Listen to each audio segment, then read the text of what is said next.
The future influences the present just as much as the past. Werner Heisenberg said that. And it really reminds us how decisions, even ones made decades ago, they cast these long shadows, don't they? They really do. Welcome back to the Deep Dive, everyone. Today, we're staring right into one of those long shadows affecting India's democracy. There's this constitutional clock ticking down, and it looks set to trigger a really significant shift in political power. Yeah, it's a really complex mix, isn't it? Demographics, constitutional law, federalism. It's all in there. We're diving into India's, well, delimitation dilemma. Right. Specifically, how the upcoming census plus the end of this long freeze on dividing up parliamentary seats could fundamentally reshape the Lok Sabha, change the balance of power between states. Exactly. And this isn't just theory, is it? It's coming. It has huge implications for how India is governed, for representation, really the whole fabric of the union. Absolutely. Our deep dive today, it's powered by a really insightful piece that just came out in the India Express. It lays out the stakes very clearly. Yeah, it's a great piece. And our job today really is to take that source material and sort of untangle it all. The history, the constitutional rules, the political challenges right now, and crucially, the potential legal fights ahead. We want you to understand not just what's happening, but why now and what it might mean later on. And this is critical stuff for you, the listener. Whether you're just trying to understand India's complex federal system better, or, and this is important, if you're a UPSC aspirant. Ah, yes. This is core current affairs for mains, potentially prelims too. The perfect example of how demographics and constitutional rules interact in a diverse democracy. Definitely.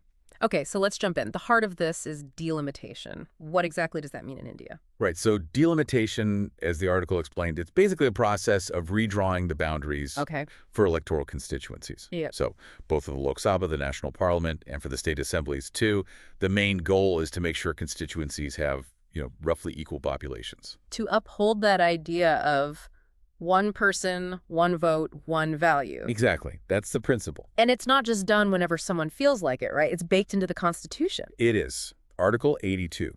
It's pretty clear. It says Parliament has to pass a Delimitation Act after every census. Every single one. Yes. And that act then allows for adjusting two things. How many Lok Sabha seats each state gets, and then how those states are divided up into constituencies. And it's all based on the population numbers from the latest census. So the intended rhythm is census, then Delimitation Act, then redraw the lines based on the new numbers. Simple enough on paper. Seems like it. And you mentioned that principle, one person, one vote, one value.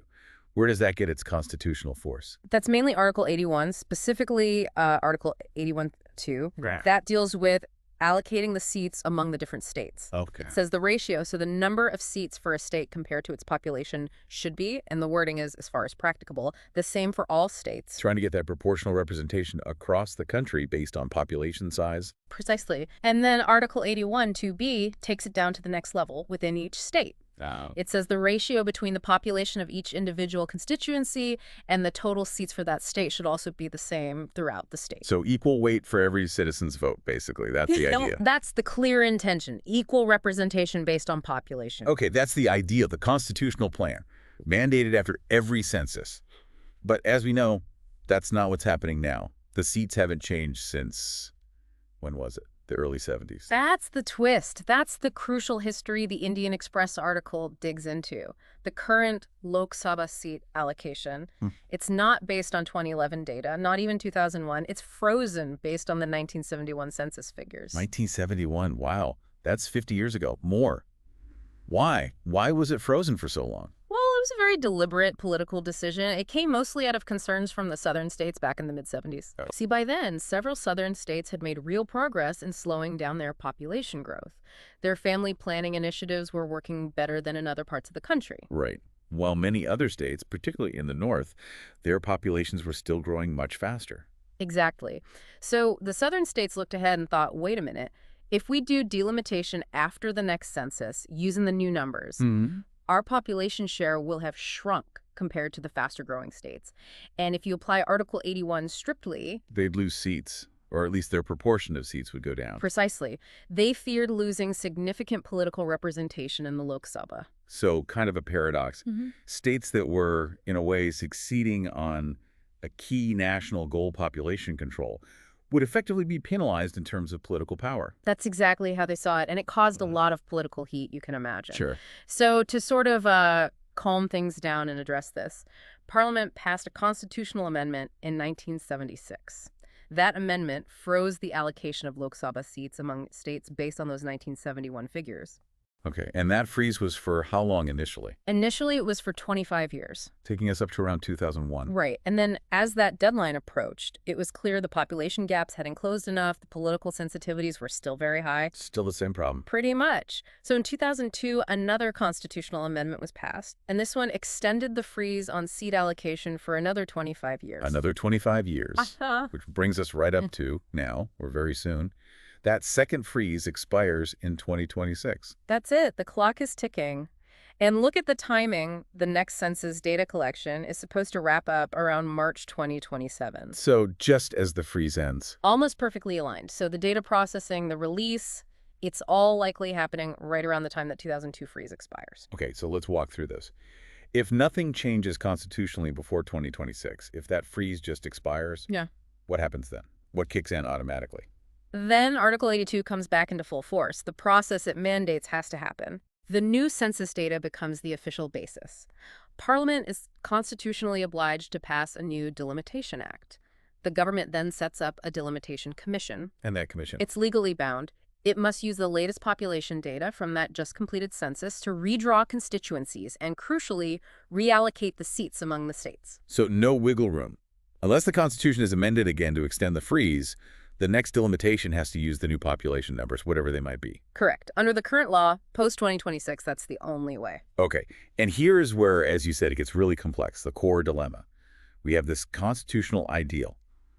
One person, one vote, one value, meaning representation based on population. Yeah.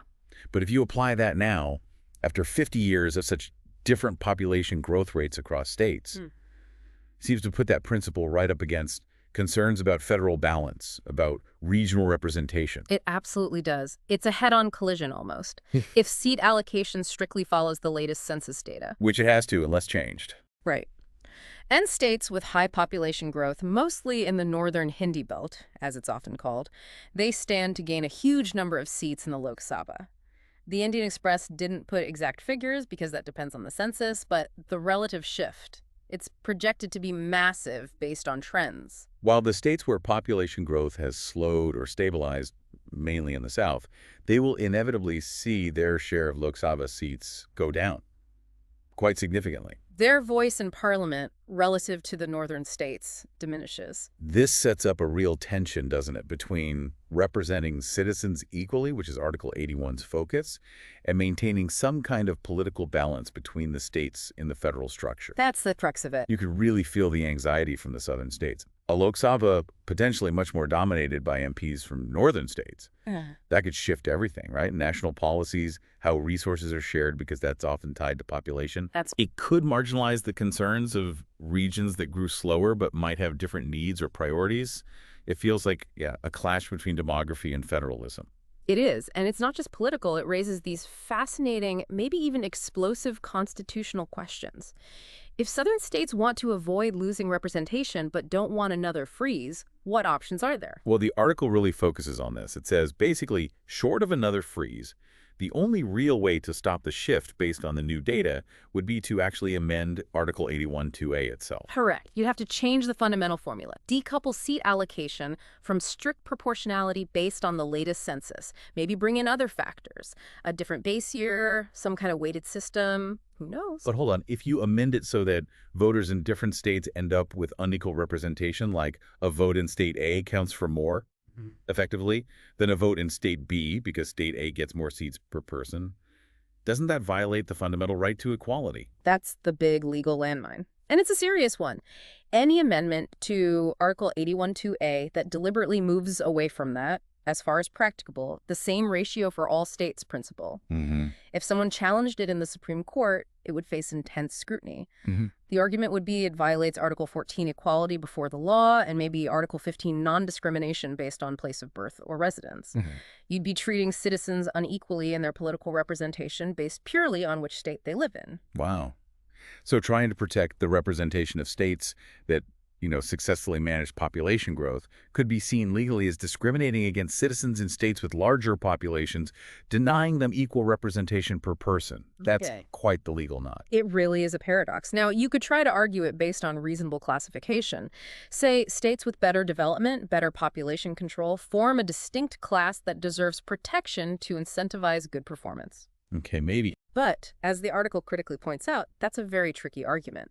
Usually, reasonable classification in Indian law is used for affirmative action, for helping disadvantaged groups or regions catch up. Right. Using it to potentially advantage states that are arguably better off developmentally, that flips the whole logic upside down. It would be legally novel and, frankly, quite risky. That really drives home how difficult this is. It's not just about numbers. It's a deep clash between different constitutional values, equality, representation, federalism, all tangled up with demographics and history. Like walking a constitutional tightrope. A very wobbly tightrope. And just to complete the picture from the article, remember Article 81 already has a small exception. Tiny states or union territories get at least one seat, even if their population is really low. Right, a small allowance for the smallest units. And the article also mentioned the overall size limit of the Lok Sabha. Yes. Article 81 also caps the total number of elected MPs, effectively around 550 right now. If you wanted to significantly increase the total number of seats, maybe for something like the Women's Reservation Bill, to add seats without cutting existing ones, that would also need a constitutional amendment. Okay. But, and this is important, just making the whole pie bigger doesn't solve the fundamental problem of how you slice it up between the states based on population. Increasing the total might soften the blow in absolute terms for some states, but the relative shift in power, driven by Article 81's formula and the population changes, that core issue remains unless the formula itself or the freeze is addressed. Got it. So a bigger pie doesn't change the proportions of the slices if you use the same recipe and the recipe says base it on population. Exactly. We need to distinguish between the total size of the Lok Sabha and the much trickier issue of allocating those seats among the states fairly and constitutionally, given 50 years of divergent growth. Okay, let's try and synthesize this. We've got a constitutional rule. Right. Delimitation based on the latest census for equal representation. We've got a 50-year-old freeze on that rule, expiring in 2026, put there to stop a power shift. Yep. Now the freeze is ending. Demographics have massively changed. So applying the rule means huge gains for high-growth states, losses for low-growth ones. This causes a political crisis for the latter. But trying to change the rule itself to avoid this, without a freeze, runs into major legal problems based on equality. That sums up the knot perfectly. It's constitutional law, demographic reality, political power, federal balance, all crashing together. This isn't just some technical footnote. It feels like a really defining challenge for India's federal democracy, how this gets handled. It's going to shape parliament, state relations, national policy for a long, long time. Which leads us to a big question, really, for you, our listener, to think about. Given this clash, the constitutional principle of equal votes per person versus the real concerns of states about losing their voice and a federal balance, how can India navigate this? Are there any paths forward that could somehow satisfy both sides, constitutionally and politically? Or are we headed for some kind of constitutional showdown or a major political shakeup? That is a powerful question. Think about what it means for national unity, that balancing act in such a diverse country. It's a challenge many democracies face, adapting to demographic shifts without breaking apart. We really hope this deep dive, drawing on that Indian Express piece, has helped you get your head around the complexities of India's delimitation dilemma. It's definitely something crucial to understand for the future of Indian governance, especially, as we said, if you're tracking topics for UPSC or just want to be an informed citizen, you need to know about this. So if you found this useful, if it helped untangle things, and if you like these daily deep dives where we unpack important topics from good sources, please do consider liking this session. And subscribing to the channel means you won't miss our future discussions. We try to break down the big issues and the research behind them for you. And we genuinely want to hear from you. Leave a comment below. What are your thoughts, any questions, your perspective on this dilemma? Your input is what makes this a real daily discussion. Thanks for diving deep with us today. We'll catch you on the next one.